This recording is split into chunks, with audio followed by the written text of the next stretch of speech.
Hi, this is Adam from Small Town Machine Shop, and today we're going to start the restoration of this Delta Milwaukee DP220 bench model drill press.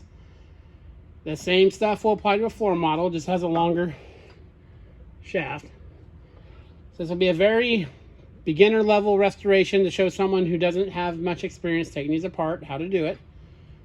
This will take probably 4 or 5 videos. So first thing to do is we need to start stripping stuff off it. So, get this out of the way. Now, first thing we're going to do, remove the cover here. This particular one is the same like others. Some of them are clamped on. This one has 3 bolts, 3 screws. Take it off.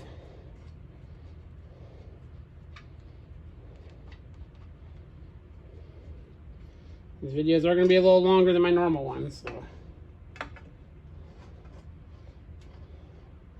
I really want to go step by step with you guys, so someone who's not familiar can do this. So in front of you here,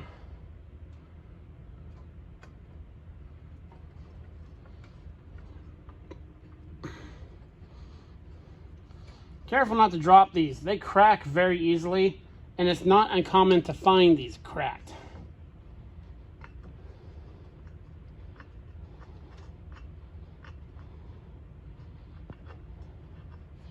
Okay, and how much dirt's gonna fall out in there?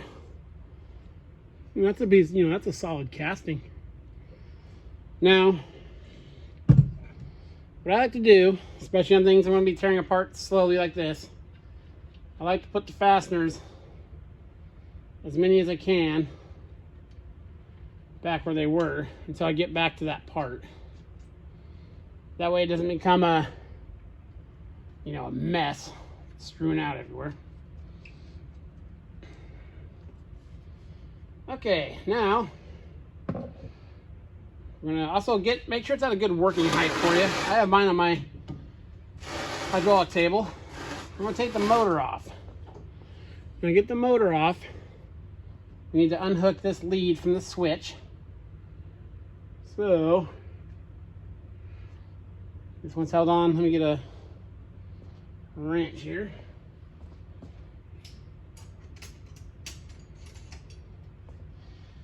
And your motors are going to be hooked up with all kinds of, I've seen all the way to the overkill with big Allen Bradley switches, all the way down to a automotive electrical switch. I even had a drill press once that was modified with the foot starter off of a car. So it was hooked up like a momentary switch. You just push your foot on it.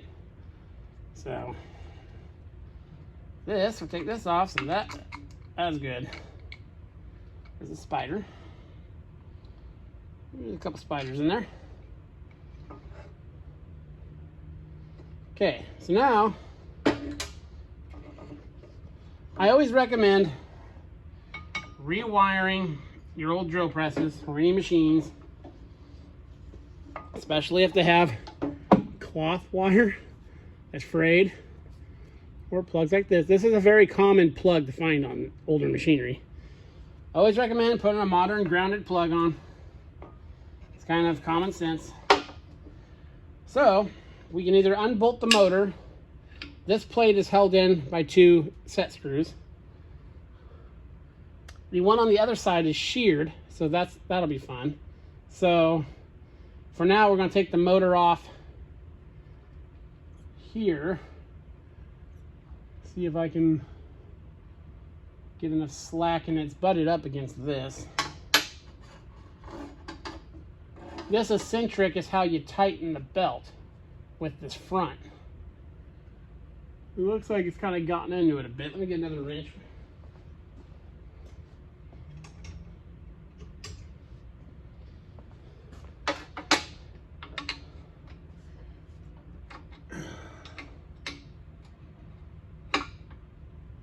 This has a through bolt with a nut. It clamshells on the top of the shaft.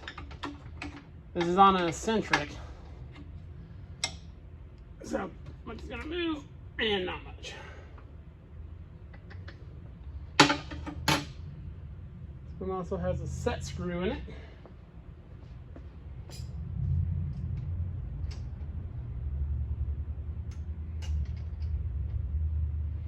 Very small set screw.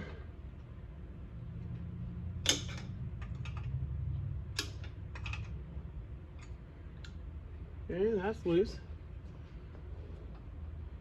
There's two little square head bolts up here. There's three of them actually. Back those off. Might be a fourth one, nope.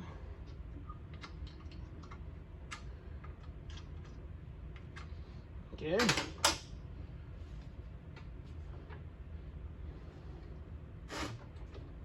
There's a lot of pull in this pulley. So, see if I can walk the belt off.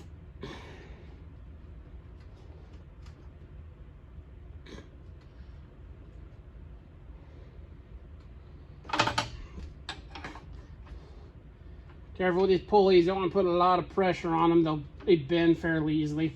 They're also very common. Okay. We got that belt off. You can see the play in that. I mean, this has a lot of play. Let me get this belt off. Now, there is bearings in there. Actually, it's the top plate. So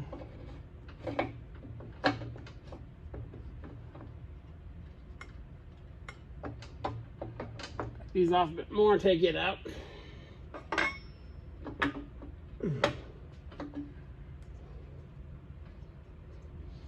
A lot of these also will not have the centerpiece. This will slow it down more for metal cutting because you have the reduction from the big to the small to the big and the small to the big. So there we go. This is what this piece looks like. This eccentric is how you tighten it to get the belt tension here. But it's got a fair bit of wobble to it.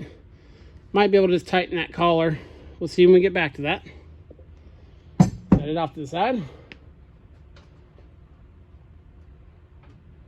So now, let's see if we can maybe it's only tight on one side. That broken square head bolt on their side is not going to be the funnest thing to get out if it's tight. I think we're going to get lucky. I'm going to lower the stand here a bit.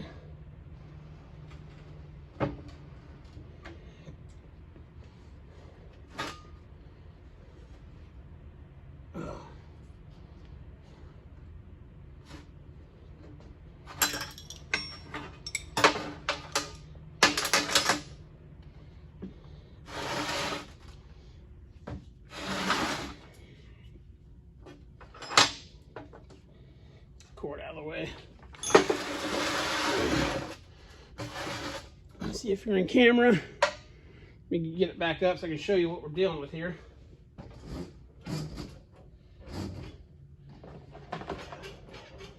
It's good to show this stuff because this is stuff you might run across doing yours. Get this back up here.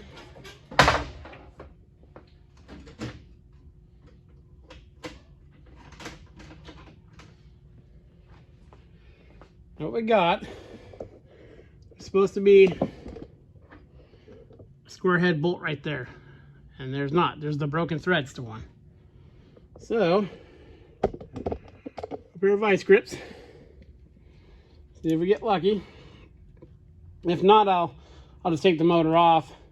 But we're going to need to get this loose eventually to be able to tighten the motor.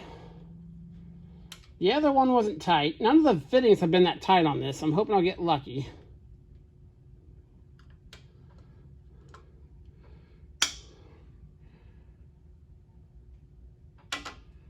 And it's not looking that way.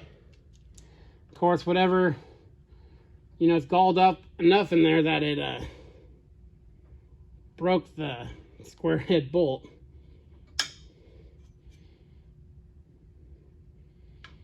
Yep. Okay. Let's come back to that. So it's over here.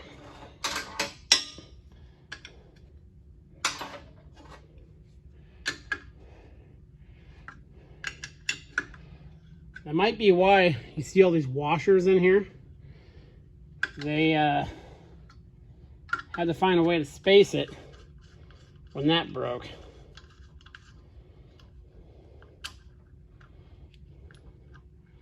Getting this motor off will take a lot of the weight off it, of course.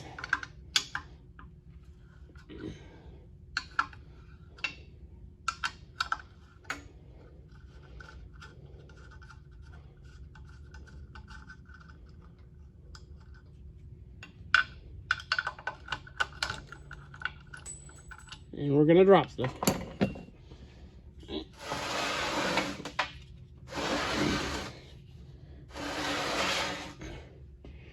And the same thing on the other side.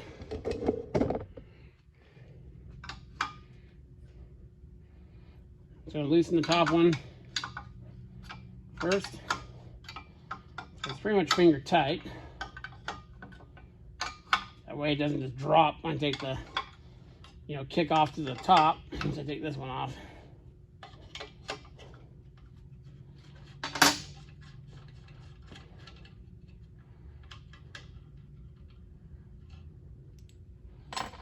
That'll be a nice video series just to relax in the afternoon. We all like, well, if you're watching my channel, you like machinery. So, and if you're new to these drill presses, it's a really cool thing to, fix something, take some, I mean, these drill presses are cheap. You can get a lot of times like 30, 40 bucks. Take one of these and really clean it up and have a nice machine for your shop. And a bunch of washers are gonna fall everywhere. Oh, no they didn't.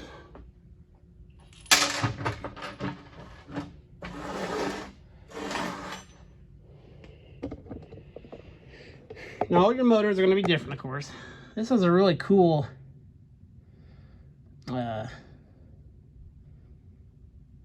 Walker Turner motor on it. It's really nice and, retro looking. It's double shaft. So I'm going to keep that motor on it. I'm going to clean it up and we'll paint it. I'll show you. I'm not the best at getting those tags off though. So, okay, that cleared a lot of the weight off it. So now, what I'm going to do is we're going to try to get the head casting off of it. So you'll see this through bolt here, right here. And there's always going to be one on a lot of drill presses. And that Craftsman I did actually had a handle for this. This is what pinches this casting onto the shaft. So that's what locks it in place. Get a bigger wrench.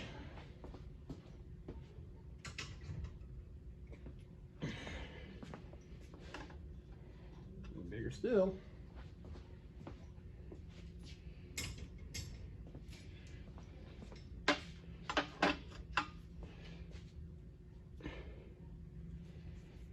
Now these heavier ones, and if they haven't moved for a while, they're usually pretty stiff.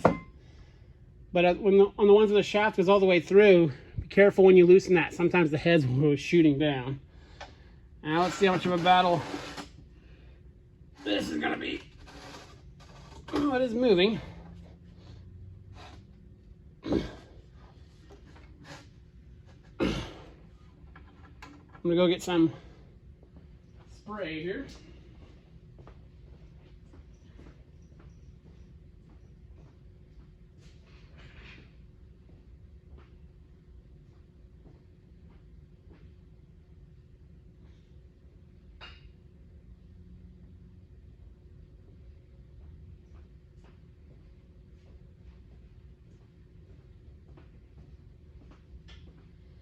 Where is it?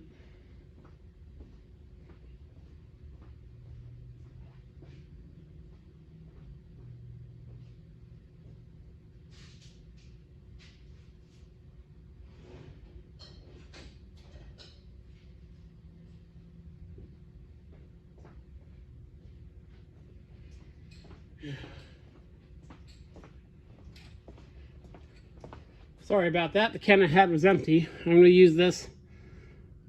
This stuff is amazing. You get it from Lawson. It really impressed me working on that milling machine. It is expensive though, so there's a slit. The casting is slit. This is how it pinches onto the shaft. So you want to get spraying in here probably won't get you much because the tolerances are so tight. But you can spray in here and wiggle it. The Craftsman's are split in the back. This one's split in the back too. So you split it, spray it anywhere you can get it to touch the shaft and rotate it. It's a good way to break them loose. And you gotta be careful because it's at phases like this a lot of times where people get frustrated and something won't move. And that's when things get broken. So, spray some in there. Some there.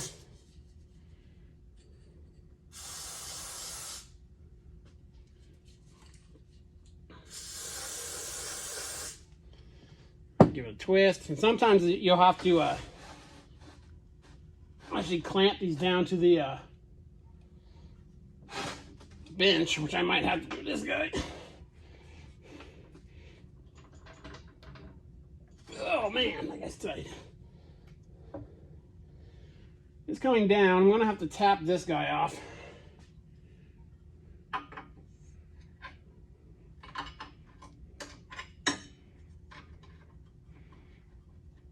Should just wiggle. This is what holds that offset piece. I've seen some of them, Acme thread goes through there for raising and lowering the table. So, more of this is exposed.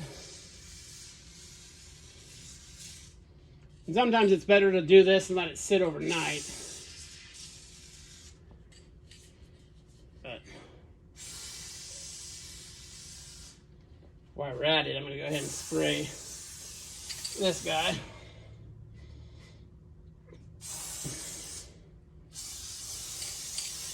Looking on the shaft. Okay. There we go. Gonna work it. There. I'll work it to a new spot. Spray a little more in there.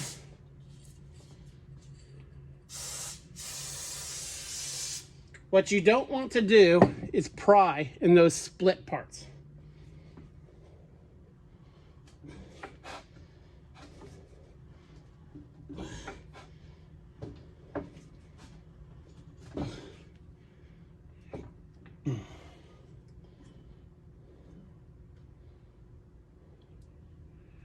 Yeah, that's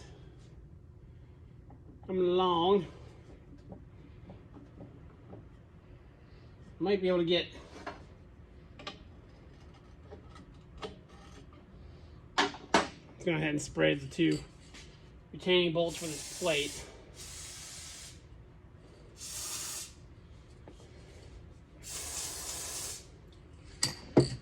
Okay.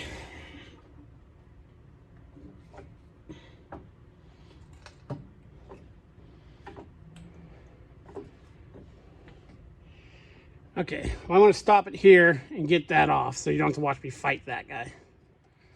Okay, so we got the head off. It's right here. All I ended up doing was setting it on the floor and pulling up and twisting on it. There's that split part that matches the top. So it's off. And while I'm looking at it,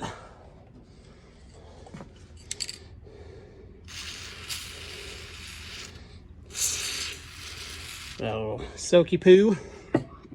Okay, I'll take the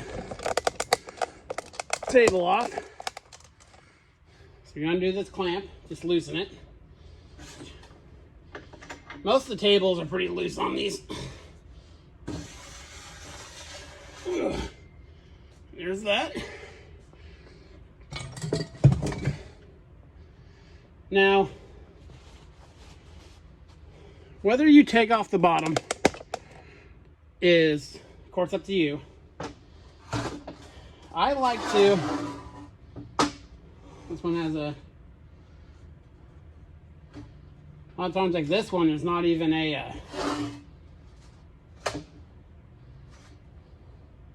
there's one Allen screw holding it in.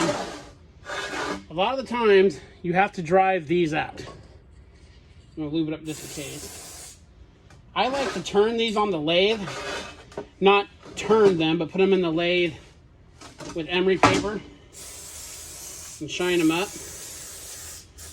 But on the small one, I'll probably just, I'll probably just clean this shaft because it's only this tall. There's really no reason to, so I'll probably just leave it in there. I do not recommend pressing this out from the bottom. These bases are cast and they're sometimes pretty thin, and they will crack. So what I do is I put a board, or I turn something on the bottom that just fits it, but for people with more common tools, I put a board on top, and I just drive it through, oil it real good, shine it up real good. And once it gets moving, they usually come out pretty easily. Another thing, if you want to convert a table model to a floor model,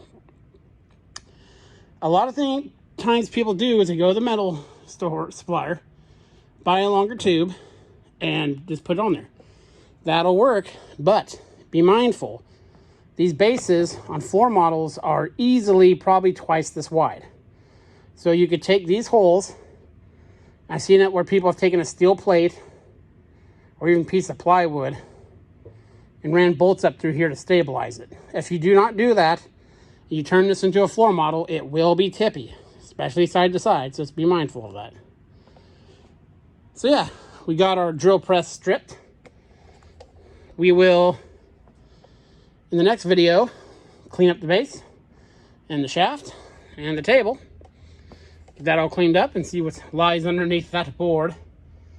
Then, after that, we'll go through the headstock. So, pretty simple.